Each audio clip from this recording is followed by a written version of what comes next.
Article 7 ఎలా గుర్తుపెట్టుకుంటామంటే 7 అంటే ఏడుపు, ఏడుస్తున్నట్టు. ఇండియాలో పుట్టి పాకిస్తాన్కి వెళ్ళిపోయాడు, ఇప్పుడు మళ్ళీ పాకిస్తాన్ నుంచి ఇండియాకి వచ్చేస్తాను, నాకు పౌరసత్వం ఇవ్వండి అని చెప్పి ఏడుస్తున్నాడు. అప్పుడు ఏడుస్తూ వెళ్ళటం ఎందుకు, ఇప్పుడు మళ్ళీ ఏడుస్తూ రావటం ఎందుకు? హలో ఎవ్రీవన్, ఎలా ఉన్నారు అందరూ? పాలిటీకి సంబంధించి ఈరోజు మనం సిటిజన్షిప్ మనం చూడబోతున్నాము. విత్ ఇంపార్టెంట్ ఆర్టికల్స్ని విత్ ట్రిక్స్లో విత్ కోడింగ్లో నేను మీకు చెప్పబోతున్నాను. ఓకే, అయితే మీరు వీడియో చూసే ముందు చాలామంది చూస్తున్నారు కానీ సబ్స్క్రైబ్ లైక్ చేయట్లేదు. ఓకే, మీరు లైక్ చేస్తూ ఉంటేనే మనకి మోటివేషన్గా ఉంటుంది. At the same time number of videos ఇట్లాంటి coding with mnemonics with tricks with images కూడా నేను తీసుకురావడానికి ఈజీ ఉంటుంది. ఈ వీడియోలో నేను విత్ ఇమేజెస్ కూడా నేను మీకు క్లియర్గా ఎక్స్ప్లెయిన్ చేయబోతున్నాను. ఎవరెవరికి ఉపయోగపడుతుంది అంటే ఏపీపీఎస్సీ, యూపీఎస్సీ, ఆర్ఆర్బీ, ఎస్ఎస్సి, ఎక్కడెక్కడ మీకు పాలిటీ సిలబస్లో ఉందో అక్కడ సిటిజన్షిప్ గురించి ఎక్కడైతే క్వశ్చన్స్ పడతాయో అక్కడ ప్రతి చోట మీకు క్లియర్గా ఇది ఉపయోగపడుతుంది. అయితే మీకు లక్ష్మీకాంత్ ఇండియన్ పాలిటీకి సంబంధించి ఏ స్టాండర్డ్ పుస్తకం తీసుకున్నా ఇంత మంచి కంటెంట్ దొరకదు. విత్ ఫ్రీ ఆఫ్ కాస్ట్లో నేను మీకు ప్రొవైడ్ చేస్తున్నాను. ఒక లైక్ అయితే చేసి స్టార్ట్ చేయండి. దేంట్లో ఉపయోగపడుతుంది ఈ కాన్స్టిట్యూషన్ సిటిజన్షిప్ అనేది అంటే మీకు కాన్స్టిట్యూషనల్ ఫ్రేమ్వర్క్ అనే దాని టాపిక్లో మీకు ఈ సిటిజన్షిప్ అనే టాపిక్ వచ్చేస్తుంది. రైట్, నెక్స్ట్ స్టార్ట్ చేసుకుంటే మనకి సిటిజన్షిప్ అనే ఆర్టికల్ ఎప్పటితో స్టార్ట్ అవుతుంది అంటే ఆర్టికల్ నెంబర్ 5 నుంచి స్టార్ట్ అవుతుంది. ఏంటి సిటిజన్షిప్ అంటే మనకి ఎలా అయితే పౌరసత్వం ఉందో మనకి యూఎస్లో ఒక సిటిజన్ అమెరికా పోయాడు, మా వాడు అమెరికా పోయాడు, అతనికి I-20 వచ్చేసింది, గ్రీన్ కార్డ్ వచ్చేసింది, 20 ఏళ్ళు అక్కడ ఉన్నాడు, అందుకని అమెరికన్ సిటిజన్ అని చెప్పి గొప్పగా చెప్పుకుంటూ ఉంటాం. అయితే ఒక ఇండియన్ సిటిజన్ అవ్వాలి అంటే మీకు తెలుసా? ఒక ఇండియన్ సిటిజన్ అవ్వాలంటే ఏం చేయాలో? అతను ఇండియాకి వచ్చేసాడు, ఇండియన్ సిటిజన్షిప్ కావాలి అతనికి ఆధార్ కార్డు లేదంటే అతను ఇండియన్ సిటిజన్ అని చెప్పి ఒక పాస్పోర్ట్ ఇవ్వాలి అంటే ఏం చేయాలి అతను? మీకు తెలుసా? మీరు ఫ్రీగా ఇండియన్ సిటిజన్షిప్ వచ్చేసింది కాబట్టి ఇండియన్ సిటిజన్షిప్ గురించి మీకు అంత వాల్యూ అర్థం కావట్లేదు. ఓకే, ఇవాళ చూడండి ఇండియన్ సిటిజన్షిప్ ఎలా వస్తుంది అనేది నేను మీకు క్లియర్గా ఎక్స్ప్లెయిన్ చేస్తాను. ఆర్టికల్ నెంబర్ 5 ఏం చెబుతుంది అంటే at the time of constitution if in India, ఒకవేళ మీరు కాన్స్టిట్యూషన్ తయారయ్యేటప్పుడు 1947 మనకి స్వాతంత్రం వచ్చింది, 1950లో మన కాన్స్టిట్యూషన్ తయారవుతూ వచ్చింది. ఓకే, 1948కే తయారైపోయింది అనుకోండి. అయితే మనకి ఫుల్ బాడీలో తీసుకుని రావడానికి 1950లో మన ప్రియాంబుల్లో మెన్షన్ చేసి ఉంటుంది. అయితే ఆ టైంకి గాను ఎవరైనా ఆ టైంలో పుట్టున్న వాళ్ళకి ఆ టైంలో ఇండియాలో పుట్టుంటే అతను ఇండియన్ సిటిజన్ అయిపోతాడు, లేదా వాళ్ళ పేరెంట్స్ అయినా పుట్టున్నారా అతను ఇండియన్ సిటిజన్ అవుతాడు, లేదా 5 సంవత్సరాల కంటే ఎక్కువ ఇండియాలోకి వచ్చి నివసిస్తే ఆ టైంలో అతను కూడా ఇండియన్ సిటిజన్ అయిపోతాడు. గుర్తుపెట్టుకోవాలి. అయితే ఎలా గుర్తుపెట్టుకుంటాం సార్ ఈ ఆర్టికల్ నెంబర్ 5 నిన్న నేను ఆర్టికల్ 1 నుంచి 4 అంత ట్రిక్స్ చెప్పలేదు, ఎందుకంటే అందులో ట్రిక్స్ చెప్పడానికి ఏం లేదు. ఇక్కడ నుంచి ట్రిక్స్ చెప్తాను, బాగా వినండి. ఆర్టికల్ 5 అంటే 5 అంటే మనం పంచ్ కింద అంటాము. ఎవరైనా నువ్వు ఇండియన్వేనా, అసలు నువ్వు భారతీయుడివేనా అని చెప్పంటే ఒకటి గుద్దుతా నిన్ను. నేను మా తాత ముత్తాతలు కాన్స్టిట్యూషన్ తయారయ్యేటప్పటికే మా తాత ముత్తాతలు ఇండియాలోనే ఉన్నారు అని చెప్పి మీరు గుద్దుతా అని చెప్పి చెప్పాలి వాళ్ళతో. ఓకే, మా పేరెంట్స్ లేదా నేను పుట్టాను, లేదా మా పేరెంట్స్ పుట్టారు, లేదంటే మా పేరెంట్స్ అప్పటికే 5 సంవత్సరాలు వచ్చి ఇండియాలో ఉంటున్నారు అని చెప్పి ఈ మూడిట్లో ఏదైనా రీజన్ చెప్పొచ్చు. మీరు ఇండియనేనా అని చెప్పి ఎవరైనా అడిగితే ఆ మాట చెప్పాలి. ఇక్కడ చూడండి, మీకు తెలుగులో కూడా ఎక్స్ప్లెనేషన్ రాస్తాను అండ్ కీవర్డ్ కూడా ఇక్కడ మెన్షన్ చేస్తాను, మీకు కావాలి అనుకుంటే చూసుకోవచ్చు. అండ్ మీకు ఇమేజెస్ కూడా క్లియర్గా మీకు అర్థం అవ్వడానికి ఇమేజెస్ రూపంలో కూడా నేను చెప్తూ వెళ్తాను. ఓకే, అయితే నెక్స్ట్ వచ్చేసి ఆర్టికల్ 6 ఏం చెప్తుంది? ఆర్టికల్ 6 ఏం చెబుతుంది అంటే ఇక్కడ గుర్తుపెట్టుకోండి, 6, 7 చాలా ఇంపార్టెంట్, బాగా గుర్తుపెట్టుకోవాలి. 6 ఏం చెబుతుంది అంటే ఇండియాలో ఒకతను పాకిస్తాన్లో పుట్టి పాకిస్తాన్లో పుట్టి ఇండియాకి వద్దాం అనుకుంటున్నాడు, willing to come to India, Pak నుండి భారతదేశానికి రావాలనుకుంటున్నాడు. ఎక్కడి నుంచి? పాకిస్తాన్ నుంచి. పుట్టింది ఎక్కడ? పాకిస్తాన్లో. ఓకే, అయితే అలాంటప్పుడు ఒకవేళ అతను పాకిస్తాన్ నుంచి రావాలి అనుకుంటే మనకి 1947లో పాకిస్తాన్ వేరైపోయింది కదా. అప్పట్లో మౌంట్ బేటన్ ప్లాన్ అని ఆల్రెడీ యూనియన్ అండ్ స్టేట్స్ అనే టాపిక్లో నేను క్లియర్గా ఎక్స్ప్లెయిన్ చేశాను. ఆ వీడియో చూడండి, పాలిటీలో ప్లేలిస్ట్లో ఉంటుంది. అయితే పాకిస్తాన్ టు ఇండియా సిటిజన్షిప్ ఎలా వస్తుంది అంటే ఒకవేళ పేరెంట్ కానీ గ్రాండ్ పేరెంట్స్ కానీ బోర్న్ ఇన్ ఇండియా, ఏ ఇండియా? 1935లో ఏదైతే ఇండియా ఉందో అంటే అప్పటికి పాకిస్తాన్ వేరవ్వలేదు, ఆ ఇండియాలో పుట్టి ఉండి ఓకే. అండ్ 1948 ఈ డేటు 19వ తారీఖు జూలై నెల 1948కి ఇండియాకు వచ్చేసి ఉండాలి, మైగ్రేట్ అవ్వాలి. అప్పుడు నీకు ఇండియా పౌరసత్వం ఇస్తారు. ఈ డేటే ఎందుకు సార్ అంటే అప్పటికి పాకిస్తాన్ వేరైపోయి సంవత్సరం అయిపోయింది, కరెక్ట్గా సంవత్సరం కాలం అయిపోయింది, అందుకని ఈ డేట్ తీసుకున్నారు. ఓకే. అయితే ఆర్టికల్ 6లో ఏం చెబుతుంది, ఒకవేళ మీరు పాకిస్తాన్లో పుట్టి పాకిస్తాను అప్పటికి 1947లో బాగా గుర్తుపెట్టుకోండి, ఇంపార్టెంట్ ఇది. 1947లో ఇండియా అండ్ పాకిస్తాన్ వేరు అయిపోయింది. అప్పుడు మీరు పాకిస్తాన్లో పుట్టారు, 1 సంవత్సరం అక్కడే ఉండి ఇప్పుడు మీరు ఇండియాకి రావాలనుకుంటున్నారు.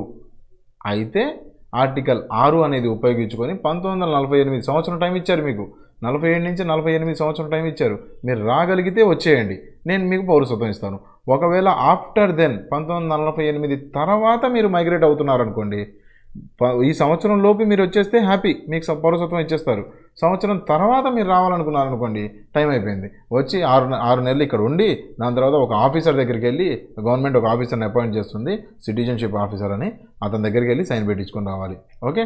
ఒకవేళ మీరు సంవత్సరం లోపు అయితే మీకు మంచి పీరియడ్, ప్రశాంతంగా వచ్చేయచ్చు. సంవత్సరం దాటిందా మీరు వచ్చి ఇక్కడ 6 నెలలు నివసించిన తర్వాత మీకు పౌరసత్వం వస్తుంది. ఏది చెబుతుంది, ఆర్టికల్ 6 చెబుతుంది. ఇప్పుడు ఆర్టికల్ 7 చూద్దాము. ఆర్టికల్ 6 కీవర్డ్ చెప్తాను, ఆర్టికల్ 7 కూడా చెప్పేసిన తర్వాత ఎలా గుర్తుపెట్టుకోవాలో చెబుతాను. ఆర్టికల్ 7 ఏం చెబుతుందంటే, 6 ఏం చెప్పింది, మీరు ఎక్కడ పుట్టారు, పాకిస్తాన్లో పుట్టి ఇక్కడికి వస్తున్నారు, 6 చెబుతుంది. 7 ఏం చెబుతుందంటే, 7 అనే ఆర్టికల్ ఏం చెబుతుందంటే, మీరు ఇండియాలో పుట్టి పాకిస్తాన్కి వెళ్ళి మళ్ళీ ఇండియాకి వద్దాం అనుకుంటున్నారు. పాకిస్తాన్కి వెళ్ళి ఇండియాకి వద్దాం అనుకుంటున్నారు. ఎందుకు వెళ్ళారు అంటే, పాకిస్తాన్ వేరైపోబోతుంది, మనకు స్వాతంత్రం వచ్చేపోతుంది, మనం పాకిస్తాన్లో ఉంటే మంచిది అని చెప్పి కొంతమంది అనుకొని జంప్ అయిపోయారు. గుజరాత్లో అక్కడ దగ్గరలో ఏవైతే బార్డర్లో ఉన్నాయో, పంజాబ్ అటువైపు బార్డర్లో ఉన్న వాళ్ళందరూ పాకిస్తాన్కి జంప్ అయిపోయారు. ఓకే. కానీ ఈ సంవత్సర కాలంలో వాళ్ళకి ఏమైపోయిందంటే, 1944 నుంచి 48లో వాళ్ళకి ఏమర్థమైందంటే, అమ్మో ఇండియానే బాగుంది, పాకిస్తాన్ వద్దు మాకు అని చెప్పి ఇప్పుడు మళ్ళీ వెనక్కి వద్దాం అనుకుంటున్నారు. ఓకే. 6 ఏది, 6 దేనికి సంబంధించింది, అక్కడ పుట్టి ఇప్పుడు రావాలనుకుంటున్నారు. వీళ్ళు మంచోళ్ళు, పాప పర్లేదు. వీళ్ళు చూడండి, ఎక్కడ పుట్టి అక్కడికి పోయి మళ్ళీ రావాలనుకుంటున్నారు. ఓకే. జంపింగ్ బ్యాచ్ వీళ్ళందరూ, రైట్. ఓకే.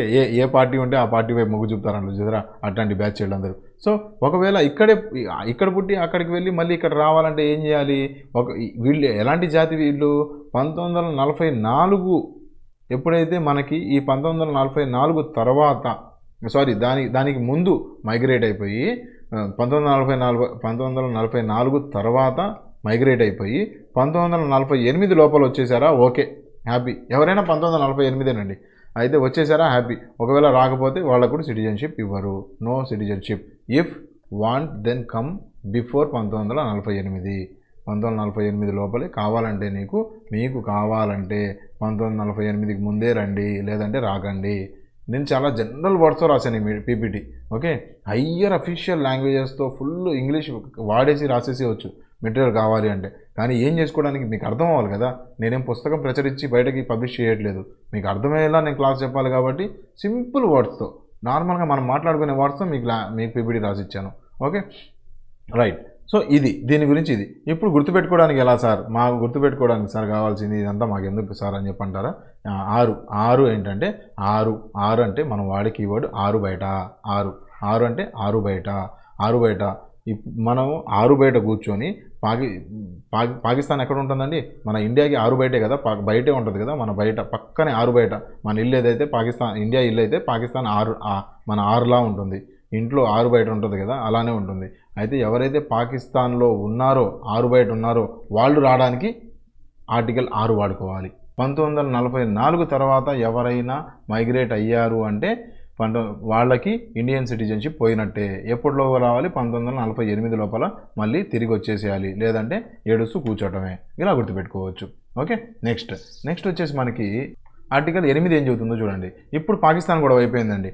6, 7 పాకిస్తాన్ గొడవ. పాకిస్తాన్కి సంబంధించి పాకిస్తాన్లో నుంచి ఇక్కడికి రావాలంటే 6, ఇక్కడ పుట్టి పాకిస్తాన్కి వెళ్ళి మళ్ళీ తిరిగి రావాలంటే 7 అయిపోయింది. 6, 7 అయిపోయింది. ఓకే, ఇప్పుడు 8 ఆర్టికల్ 8 ఏం చెబుతుందంటే, if constitution of India if outside of India at the time of commencement of constitution.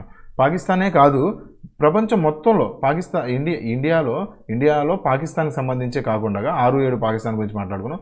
ఇప్పుడు వరల్డ్ మొత్తంలో, ప్రపంచం మొత్తంలో ఎక్కడికైనా వెళ్ళాడు ఆ టైంలో, కాన్స్టిట్యూషన్ తయారు చేసే టైంలో ఆ టైంలో ఎక్కడికైనా వెళితే వాళ్ళు ఏం చేయాలంటే ఒక కౌన్సిలర్కి వాళ్ళు వెళ్ళిన కాజ్ ఏంటి అనేది చెప్పాలి.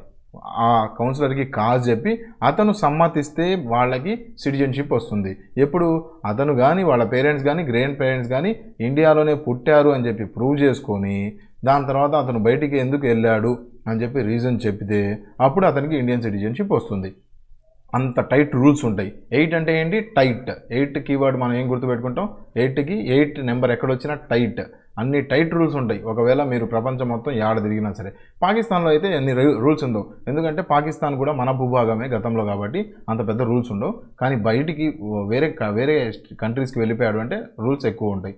ఆర్టికల్ 9 ఏంటంటే ఏం చెబుతుందంటే ఒకవేళ మీరు వేరే సిటిజన్షిప్ తీసుకున్నారు, ఎగ్జాంపుల్ యూఎస్ఏగా నేను యూఎస్ సిటిజన్గా గ్రీన్ కార్డ్ తీసుకున్నాను అంటే ఆటోమేటిక్గా మీరు ఇండియన్ సిటిజన్ కాదు. ఇంకా మీ ఇండియన్ సిటిజన్షిప్ లాస్ అయిపోయినట్టే, ఇండియా పౌరసత్వం పోయినట్టే. ఓకే, భారతీయత్వం కోల్పోతారు. ఎలా గుర్తుపెట్టుకుంటాం? 9 అంటే ఏంటి? ఫైన్.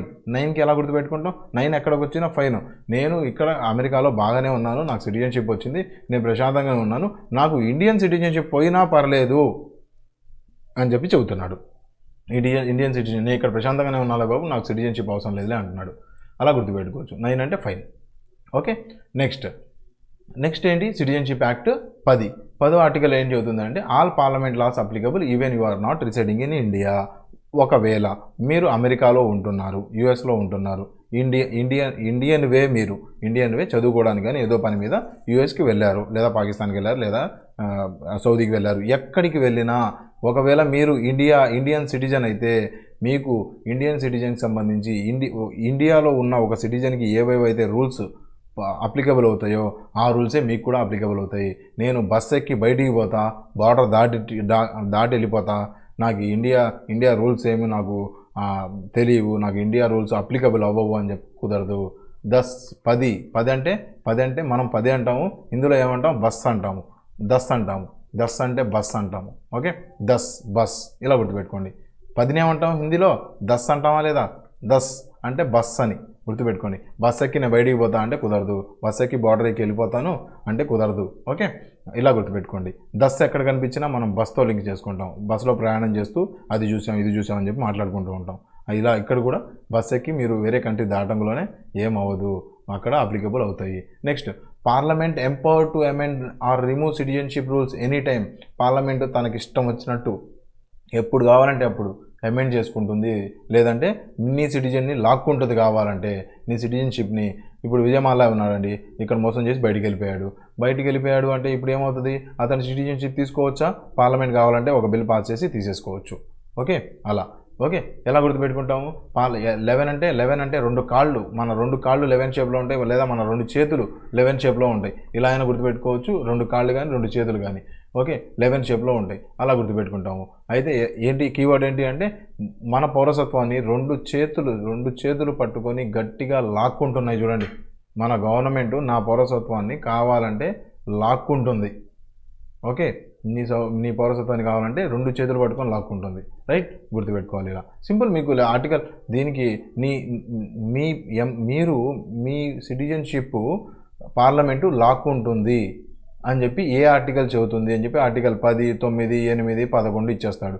సో మనకు 10 అంటే బస్ అని తెలుసు, 8 అంటే ఏదో ఒకటి మనకు గుర్తుంటుంది టైట్ అని చెప్పి, 11 అంటే 2 చేతులు కాళ్ళు. సో మనకి స్పాట్లు గుర్తొచ్చేస్తుంది. 2 చేతులు అంటే చేతులు పట్టుకొని లాగేస్తుంది, నా సిటిజన్షిప్ లాక్కుంటుంది అని చెప్పి ఇలా గుర్తొచ్చేస్తుంది. ఇలానే గుర్తుపెట్టుకోవాలి మీరు. Okay, that's it for today friends. మనకి ఆర్టికల్ 11 వరకు ఏముంటాయి అంటే ఇవన్నీ ఉంటాయి. మనకి యూనియన్ అండ్ స్టేట్స్ ఆర్టికల్ 1 నుంచి 4 అండ్ ఆర్టికల్ 5 నుంచి 11 ఈ సిటిజన్షిప్ ఉంటాయి. నెక్స్ట్ ఆర్టికల్ 12 నుంచి 31 వరకు ఫండమెంటల్ రైట్స్ స్టార్ట్ అయిపోతాయి. చాలా ఇంపార్టెంట్ లెక్చరు, 2 పార్ట్స్గా చేస్తాను, అందరూ వినండి. చాలా డీటెయిల్గా ఎక్స్ప్లెయిన్ చేస్తాను. యూపీఎస్సీ లెవెల్ కానీ ఏపీఎస్సీ లెవెల్ కానీ దాటి ఉంటుంది నా లెక్చరు. ఓకే, ఏదో సింపుల్గా చెప్పేసాము, ఏదో క్లియర్గా మీకు నాలెడ్జ్ ట్రాన్స్ఫర్ చేసాను, అక్కడిది ఇక్కడ చదివి చెప్పేసాము అని కాదు. ఓకే, హై లెవెల్లో ఉంటుంది నాలెడ్జ్. మీరు కావాలంటే మీ పుస్తకాలు రివైజ్ చేసినా ఇంత నాలెడ్జ్ రాదు, ఎందుకంటే నేను 1కి 4 పుస్తకాలు రివైజ్ చేసిన తర్వాతే మీకు ఈ నాలెడ్జ్ డెలివర్ చేస్తూ ఉన్నాను. Okay, that's it for today friends. మీకు ఫ్రీ పీడిఎఫ్ కావాలి అనుకుంటే టెలిగ్రామ్లో జాయిన్ అవ్వండి. అండ్ నా ఛానల్ నచ్చింది అంటే సబ్స్క్రైబ్ చేయండి. Thank you very much. Have a nice day. Bye.